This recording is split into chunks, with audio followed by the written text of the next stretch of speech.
Hello, everybody. Robert Aducci here, along with my co-host for the day, Grant Ellis. Welcome, Grant.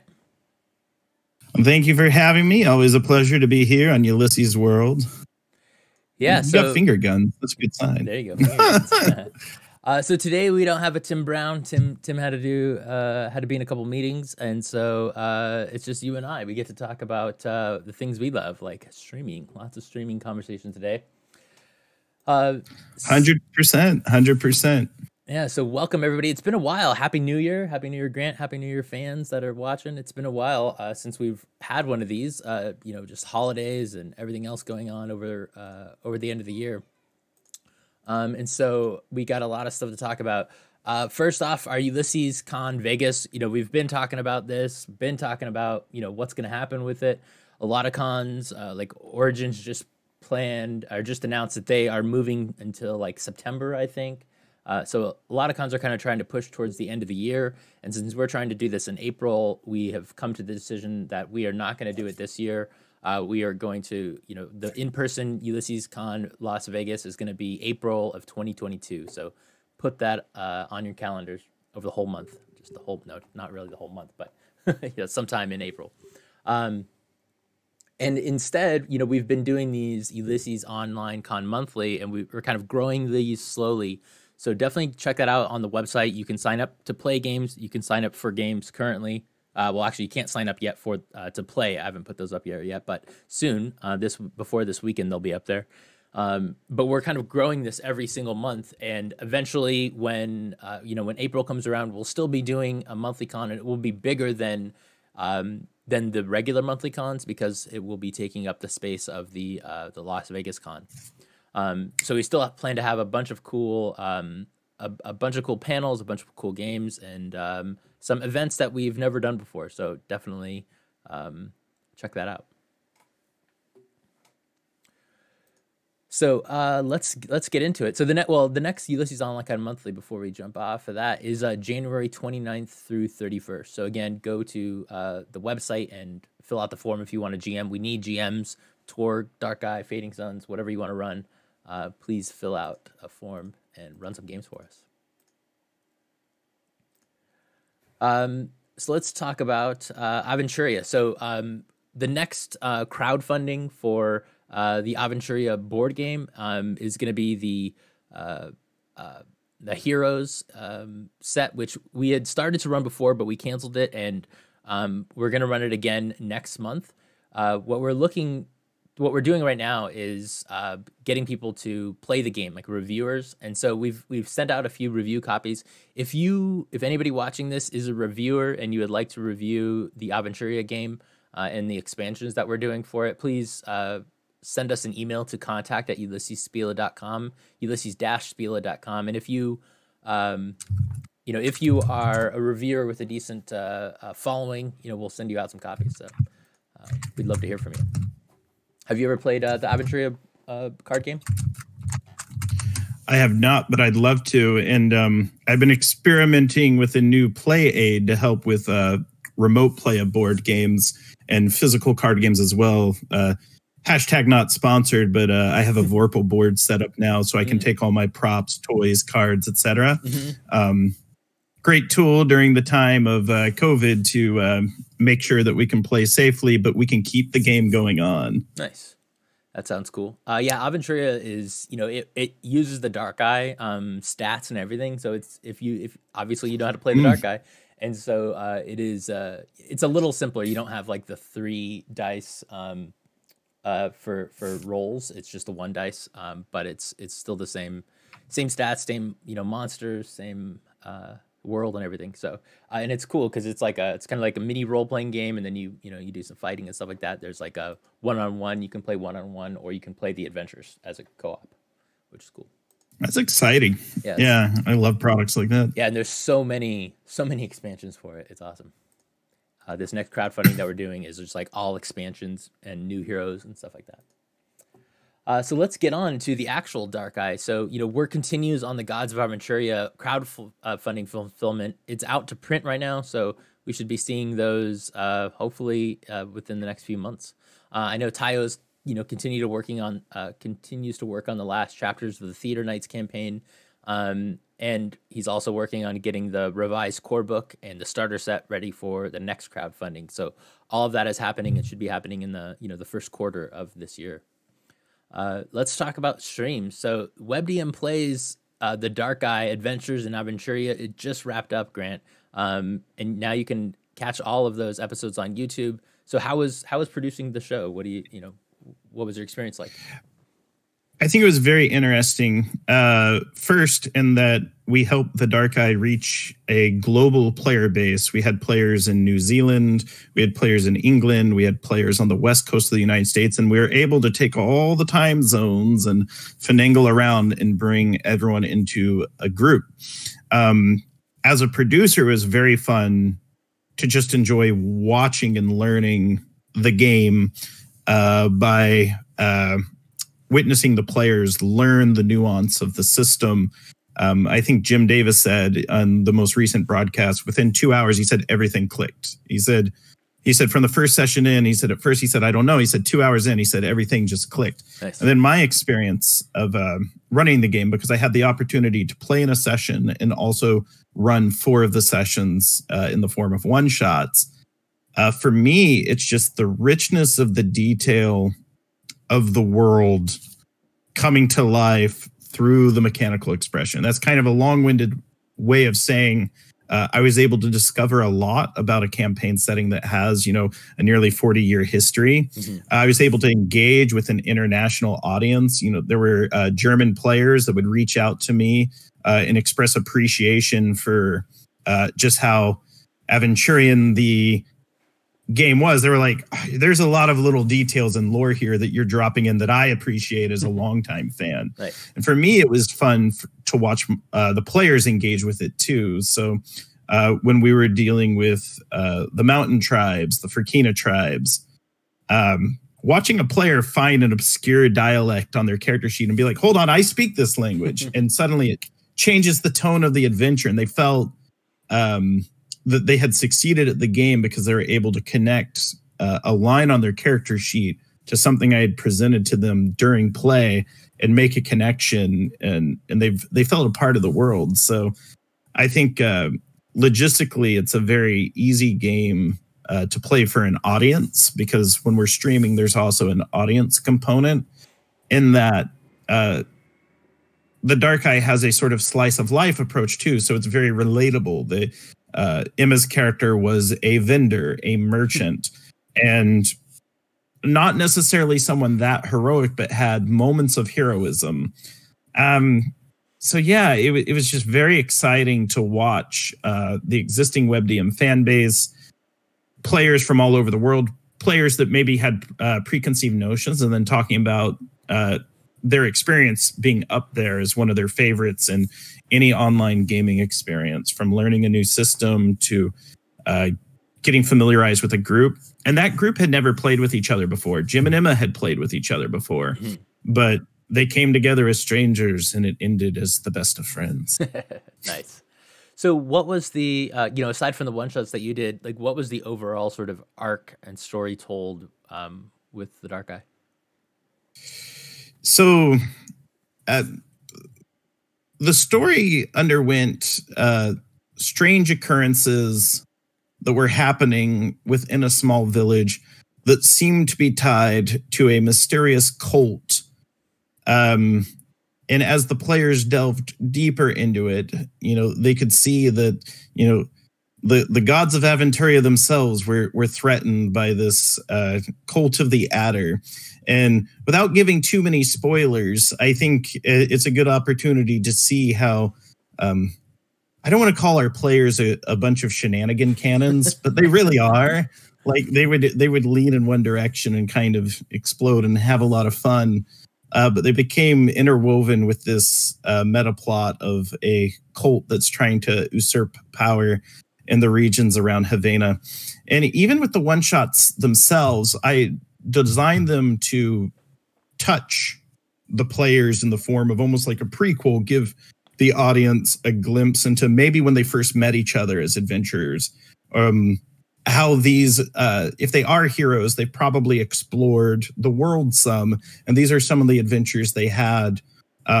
Likewise, call back to those events in the later one shot. So nice. If they had visited Fazar or someplace to the south or the deserts in the southern regions, when they're in the north, there might be people there that explain, we've heard that you have visited the lands of sand of the south. We have never seen such a place. Could you describe it to us? And it was really neat to sort of have a celebration of the setting. And then I think the story that the players left with was, when can we do this again? Right? They were thinking about what comes next, because they really miss those characters. Dare I say, one of them got a little weepy-eyed at the end of the campaign because it was hard to say goodbye. They really enjoyed the weekly ritual of playing the game. Nice. Yeah, we'll have to get the whole crew on for maybe the next time maybe next week or maybe in a couple weeks if we can finagle some of them and get them on. I would love to talk to them. Absolutely. They were picked specifically both from their backgrounds in games, from award-winning designers like Sharong to award-winning podcasters and designers like Liam, as well as the more academic approach of a Jim Davis. Then, of course, Susanna Gray, Susie, is just a very dynamic and entertaining game master. Yeah, and of course, Emma is fun. No, Emma's one of my best friends. But nice, and so going from kind of watching the show and producing it to running it, how did that work for you? I think it was very good for me having an example of watching people play the game and get an idea. Then when running it for myself, I set a goal that each session I wanted to either add a new mechanic or component or rule, a new layer of rules complexity to learn more about it. Mm-hmm. For example, when we did the Frozen Way session, I said, I really want to understand spell casting. So when a spell comes up, I can walk through the process of casting a spell accurately as the rules depict it. And it was fun because in the finale, which I wasn't in, the player pointed out, he goes, okay, I know this puts us in a bad position, but the spellcasting rules work a little differently. Grant taught them to me, and we're not going to be in as advantageous a position as we want for a moment. Why? What was what happened that was different? Or is it a spoiler? I don't want to give it a spoiler. Well, I will say this.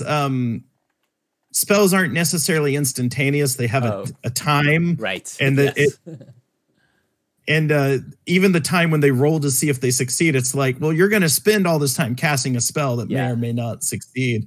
But we found in my one shot going through that, and I was able to explain the benefit to it, where at first it was kind of a bummer. They're like, I don't get to cast the spell right now. Then when the spell goes off, it decimated the enemy. And they're like, whoa. And I said, but do you see that now? There was a risk and the party was in peril for a moment, and then you saved the day. And they really liked watching that.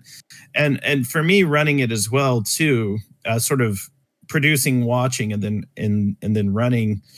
I think I got a better appreciation just for how dynamic the characters are, as well as the concept behind quality levels and success, how much information we can give based on success, as well as being flexible and adapting the adventures. I mean, poor Grant Ellis introduces a bear. I did the Revelations of Heaven. I introduced a bear, and Jim and Emma in their head were fixed on the bear is the plot of the adventure. They're like, why would a bear? They were just like, there's something about this bear. And it's a meme now in our chats where we constantly debate whether or not Jim's character actually killed the bear. He didn't kill the bear. He claims he did.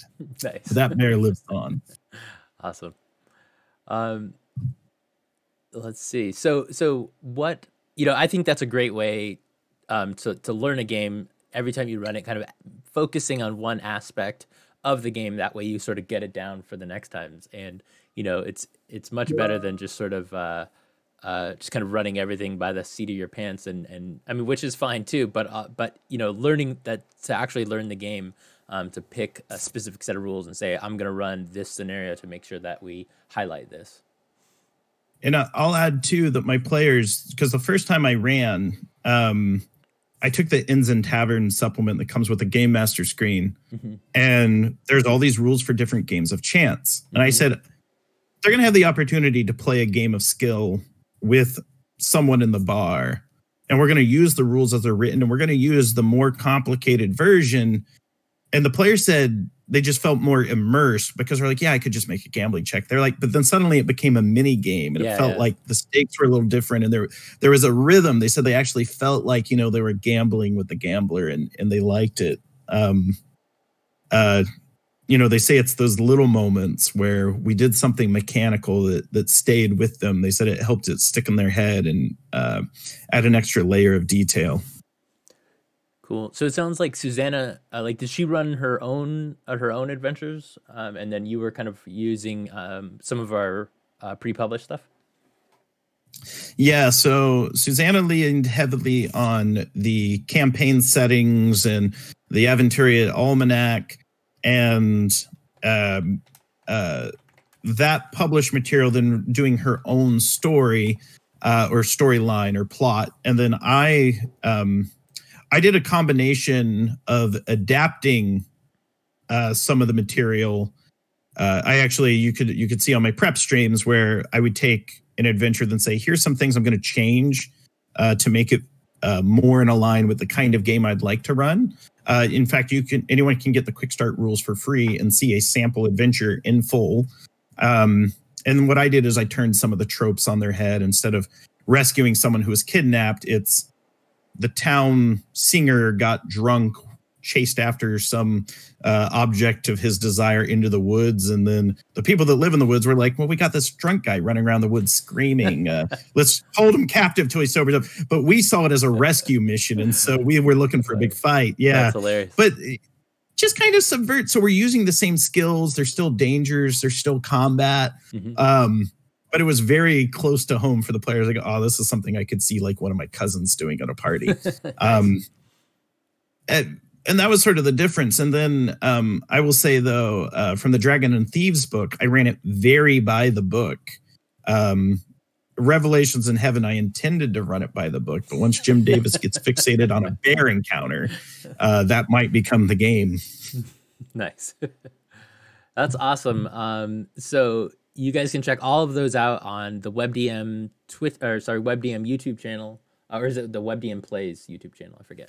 WebDM Plays, youtube.com/WebDM Plays. There you go. So check those out. And I think I'm going to, one of the things, Grant, maybe you can help me out with this. I'd like to write out an article for the website, kind of, you know, maybe session by session, giving a little detail about all of those sessions so that people can kind of watch the shows that they want to watch. Specifically, if they just want the one shots, they can watch some of your shows. Or if they want the whole thing, they can watch them all. 100%. And it also might see, this is where Ulysses is inspiring me. I was like, what I like in the books is they explain how to curate the experience to your players and your player base, whether it's through iconography, but it's also like, yeah, and then I can have a little key. It's like, if you're looking for a really exciting combat, this episode and this time code, you can see a really exciting combat. That would be awesome. If you're looking, I know. So let me go through and part that out and make a viewer's guide to Adventures in Aventuria. That's actually a fun project, and probably really future forward. I'll just start doing that on every AP. Because, there you go. That sounds fantastic. Good stuff. Yeah. All right. Well, let's move along. So yeah, Self-Destruct immediately says that's the Dark Eye playlist. Yeah, it is a playlist, but like I would really want to like highlight different aspects of the games. Yeah, so that'll be sweet. But let's move. It's important to know that, the playlist is non-chronological because I inject a number of one-shots. Right. Yeah. So let's move along to Myth: Dawn of Heroes. So there, stuff is moving along in the background for that, and people have been asking for updates to the Journeyman Kickstarter, and it's been a while since we've had some good updates on that. Unfortunately, we've had, obviously the whole COVID thing, I'm sure everyone's tired of hearing the COVID delays, but they are a thing. They're part of the industry right now. And then on top of all that, we've had some issues with our printers in China, in that when Merc Miniatures, so the people that we bought the IP from originally, they sent their molds and things like that over to China to get printed. And we're having trouble finding those molds. Even though we're working with the same companies, we're having trouble finding them to get them to scan so that we can have new ones and stuff. It's a bunch of stuff on the back end that's boring. But, you know, all of these things are sort of reasons why games, especially miniatures games, get delayed and stuff. And so these are unfortunately some unexpected issues that we're having. And so we're definitely trying to work through them, but they are causing delays. So when people are asking, you know, like, where's our miniatures? That's where they're at right now. So they're still sort of in, you know, in a bit of a limbo. But we are working. We are dedicated to getting them out, and so those will be out when when we're able to get them out. On top of Myth Donna Heroes, you know, we wanted to give out some good news. So next Monday we're planning for a new website to go live. And so when that happens, we'll share the new Myth Donna Heroes logo and details about some of the Donna Heroes and Tales of Legend adventures that will be coming out. So expect that on Monday. Again, hopefully our website will go live Monday and you'll be able to see that. Moving along to Myth Tales of Legend, that is the role-playing game that goes along with the Myth board game. So we'll probably have you guys do some Tales of Legend, like a Tales of Legend season as well. That'd be awesome. But the campfire chats are back for that. The last episode was about the Kingdom of Canis, and the next episode will be more about Canis. We were on a bit of a delay for that as well, but now that the holidays are over, we will be putting those back up a couple a month. And let's move on to Torg Eternity. So the Tharkold crowdfunding, people have been asking about that. So it is shipped, and then people in Europe have been getting them, and they should have them by now. But, you know, it takes a long time to get from Germany to here, like 6 weeks. So those should be arriving in our warehouse and shipped out. So people should be getting those Tharkold crowdfunding soon in the United States. And, you know, it'll take a little longer if you're going to Australia or wherever. A lot of people have been asking about the PDFs for Tharkold, and as soon as the physical copies are available to be sold, the PDFs will be available to be purchased as well. So that should all be happening again soon. We don't have hard dates on those, but real soon. A hard date we do have is for the Aurorsh crowdfunding. So the Aurorsh crowdfunding will happen on January 26th, so just 12 days. We've been putting up previews, and there should be another preview going up today for Aurorsh, so watch out for that on GameOnTabletop.com. Jihi asks, what about the Tharkold 2019 Gen Con PDF? Yeah, so Daryl just got the Dancing on Needle Tips adventure out, which was, I think, the previous year's. And so I know he's working on that, but he's sort of moved to working on his other project more full time. So when he has time, he will work on that Tharkold project. So hopefully that'll be in the coming months.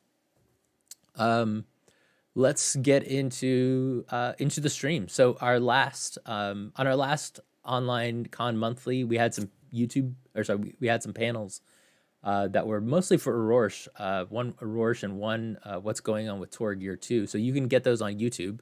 The Horseman Jams Twitch game is every Tuesday at 5:30 on Twitch, 5:30 Pacific.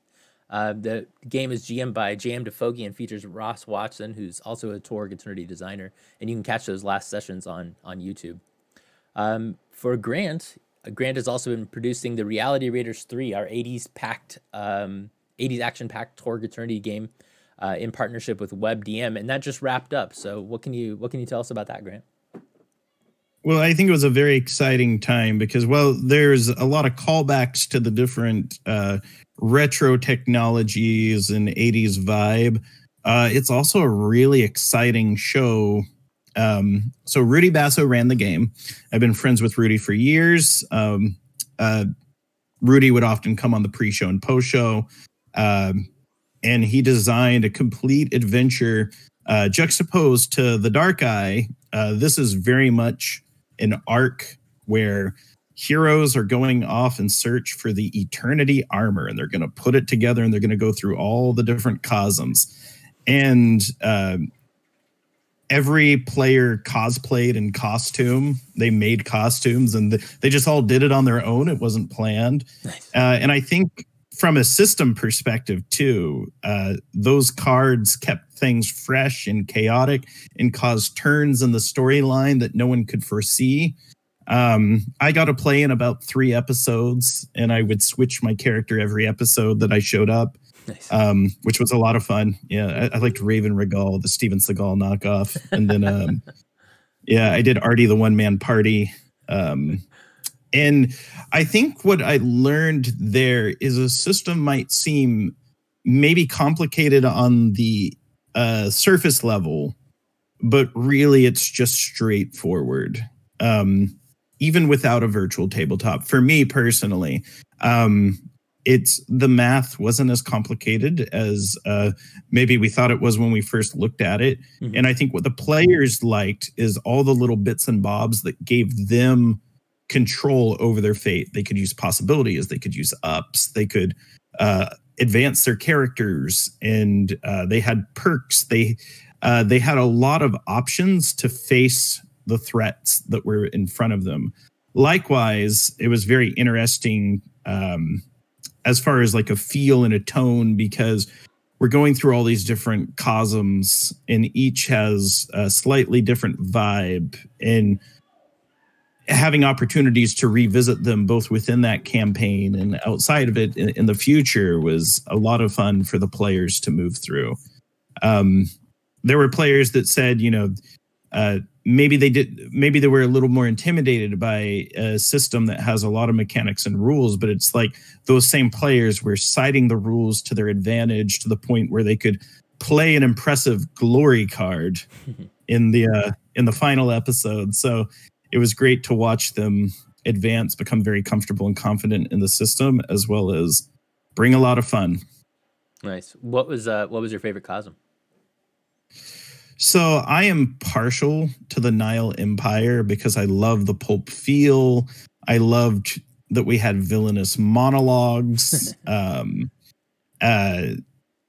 I was to direct a movie, I would probably set a movie in the Nile Empire. Awesome. It was also my first experience playing the game, so maybe that's it's my first love. But I really liked Auroche from a tonality perspective. Like, I like the opportunity for scary things to happen and to embrace the weird. Mm-hmm. How did you feel that like your overall story? So it sounds like you guys were jumping from from cosm to cosm. How did that feel? You know, having all those different genres in one game. I think what helped is we had the through line of the same characters, and the characters were very consistent personality wise. Mm-hmm. I think where it's very challenging is the tonal shifts, and that's something Rudy and I wanted to be very sensitive to, the tonal shifts. So if we're playing for laughs, when we hit the scarier cosms, we want to make sure that we align with the feel and vibe of the source material. I think having the fact that we're searching after these different pieces of armor helped tie it all together. And I think that was sort of the secret sauce to it all, the consistent characters and a common goal across cosm. Nice. How did you, I'm not sure, did they use the like the Delphi Council a lot, or was that sort of pushed out? Some of them. Some. There were some opportunities where Rudy felt that a published adventure would benefit the group as well as the prep, and then in other cases it was 100% custom, just sort of based on the pace and flow that we were feeling as a group. Mm-hmm. Nice. Well, that sounds amazing, and I would love, I think we mentioned it a little bit that Auroche is coming up at the end of the month, and I'd love to see that crew maybe playing Auroche a little bit more to highlight it for the crowdfunding.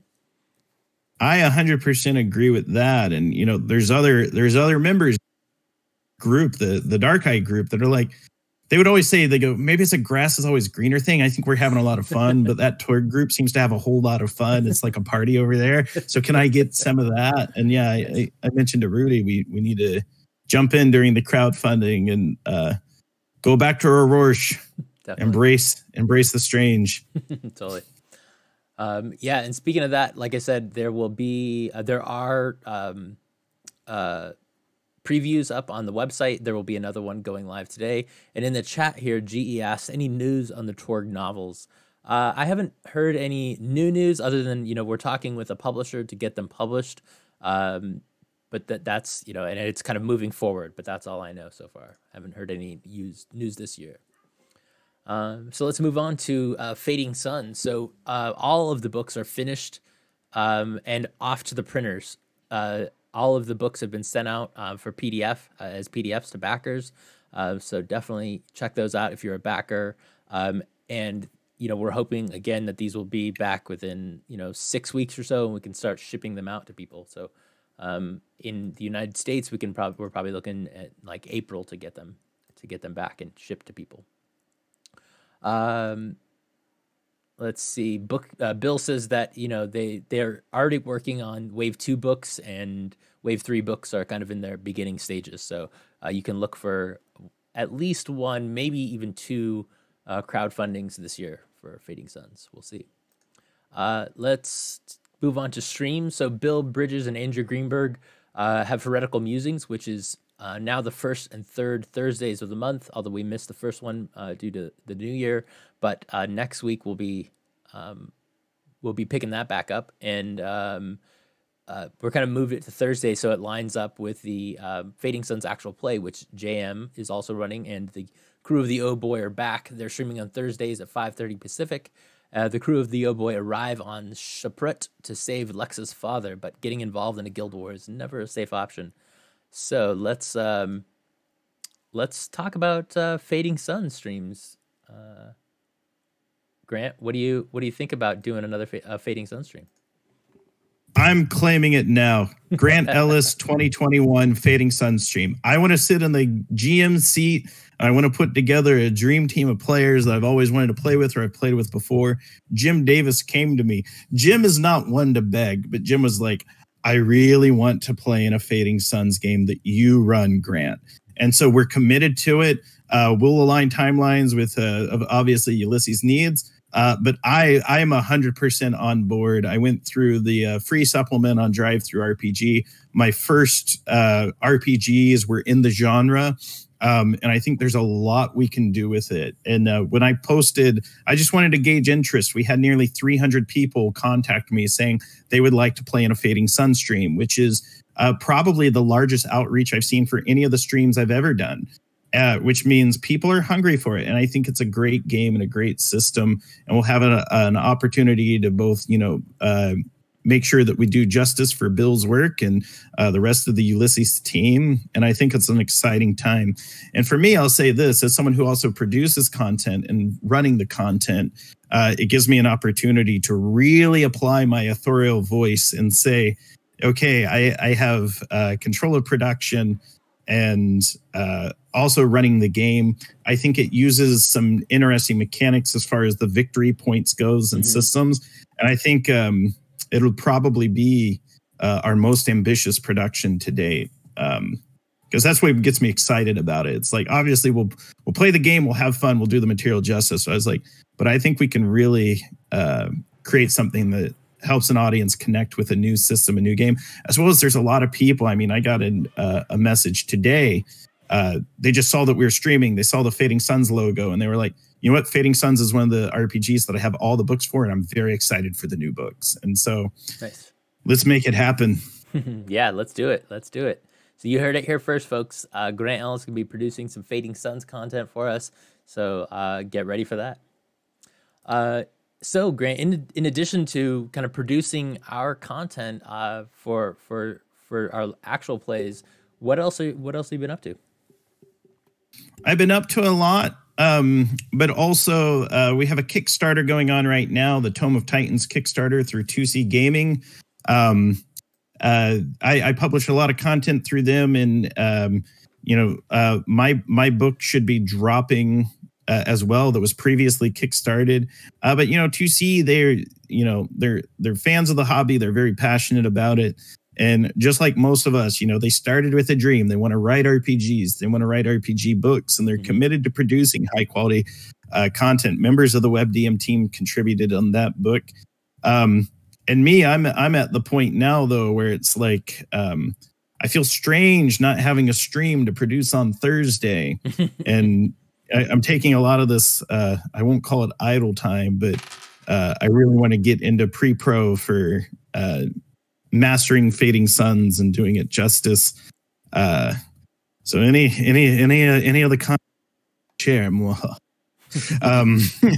let me get my hands on. Nice. Yeah, we'll get everything over to you, and you can get firing on that. Great. Well, thank you so much for coming on again today and for being my co-host today. Thanks for watching the Ulysses World Show. If you'd like to chat more with Ulysses folks and other fans, please check out our Discord community, which I'll throw the link here in the chat. And if you like the show, please follow and subscribe to our channels on Twitch and YouTube, and turn on those notifications so you don't miss out on anything.